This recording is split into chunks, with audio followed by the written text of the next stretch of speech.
इटोलगर्जे बोईसर चिल्ला रस्त्यावरती बोईसर ब्रिज उतरल्यावरती बोईसर शहराच्या समोर तुम्ही बघू शकता या ठिकाणी पूर्णपणे पाणी हे कमरे एवढं पाणी या ठिकाणी पूर्णपणे जमा झालेलं असून या पाण्यामध्ये खूप मोठे मोठे खड्डे पडलेले आहेत।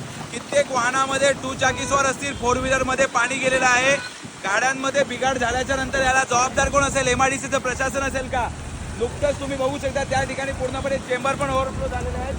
कॅमेरामॅन पुढे या, बघितलं ही गाडी वगैरे बघा।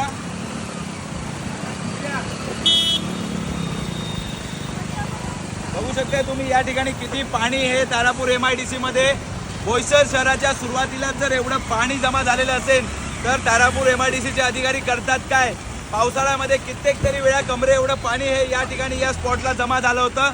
याच्या आधी देखील नागरिकांच्या गाड्यामध्ये पाणी जाऊन आर्थिक नुकसान हे नागरिकांचं झालं होतं, तरी सुद्धा MIDC तारापूरचं जे प्रशासन आहे ते काहीच काम करत नाही। हे बघा तुम्ही पाणी आहे का? हे बघा या पाण्यात हे खड्डे बघितले तुम्ही, हे मोठमोठे खड्डे या ठिकाणी पडलेले आहेत, तरी सुद्धा तारापूर MIDCचं असलेलं प्रशासन काहीच लक्ष देत नाही। तारापूर MIDCच्या उपअभियंत्यांना अविनाश संघे साहेबांना काहीच पडलेली नाही। बोईसरकरांची या ठिकाणी लोकांचे आर्थिक नुकसान होत आहे, तरी सुद्धा त्यांचा आहे कानाडोळा। कित्येक गाड्या तर रॉंग साईडने जात आहेत। धन्यवाद।